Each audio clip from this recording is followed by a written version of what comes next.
என் நெஞ்சில் குடியிருக்கும் मई 2026 के विधानसभा चुनाव ने तमिलनाडु की राजनीति में एक ऐतिहासिक मोड़ ले लिया है। लंबे समय से फिल्मी पर्दे पर जननायक की छवि रखने वाले विजय अब वास्तविक राजनीतिक में भी उसी भूमिका में उभर कर सामने आए हैं।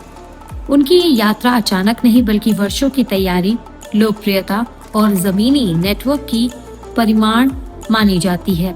विजय का फिल्मी करियर 1990 के दशक की शुरुआत में शुरू हुआ, लेकिन 2000 में उसके बाद उनकी जो छवि है वो बदल गई। काठी, मार्शल और सरकार जैसे फिल्मों में उन्होंने भ्रष्टाचार, स्वास्थ्य व्यवस्था और किसानों के मुद्दों पर जिस तरह आवाज उठाई, उसी तरह उन्हें एक अभिनेता के रूप में देखा गया, बल्कि सामाजिक सरकारों से जुड़े चेहरे के रूप में भी स्थापित कर दिया। उनकी फिल्म के संवाद और संदेश सीधे आम लोगों तक पहुंचते हैं, जिससे उनकी लोकप्रियता और भी बढ़ती गई और भी गहरी होती गई।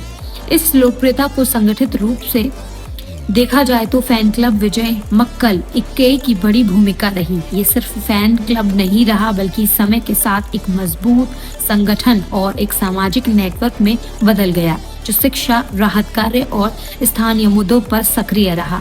यही नेटवर्क आगे चल के उनकी राजनीतिक ताकत भी बना। अब बात करते हैं फरवरी 2024 में विजय ने आधिकारिक तौर पर राजनीति में कदम रखते हुए तमिलनाडु और तमिलगा वेत्री कक्षगम की स्थापना की। यही फैसला इसलिए भी लिया गया क्योंकि उन्होंने ऐलान किया कि वो 69वीं फिल्म के बाद अभिनय छोड़ देंगे और पूरी तरह राजनीति को समर्पित हो जाएंगे। उनकी पार्टी की विचारधारा सामाजिक न्याय, धर्मनिरपेक्षता और समान अवसर जैसे सिद्धांतों पर आधारित रही।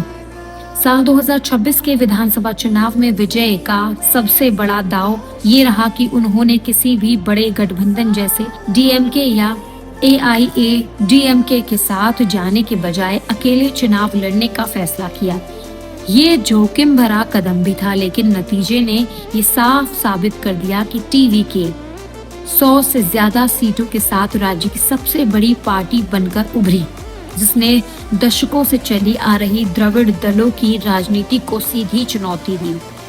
इस जीत के पीछे कई कारण बताए जा रहे हैं। पहला, विजय की व्यक्तिगत लोकप्रियता जो युवाओं और पहली बार वोट देने वालों के बीच खास तौर पर मजबूत रही। दूसरा, उनका जमीनी नेटवर्क जिसके बूथ स्तर पर काम किया। तीसरा, उनकी एंटी एस्टेब्लिशमेंट छवि जिसने उन मतदाताओं को आकर्षित किया जो पारंपरिक दलों से बदलाव चाहते हैं। अब नजर आगे की ओर करते हैं। रिपोर्ट्स के अनुसार विजय ने 7 मई 2026 को मुख्यमंत्री पद की शपथ भी ले सकते हैं।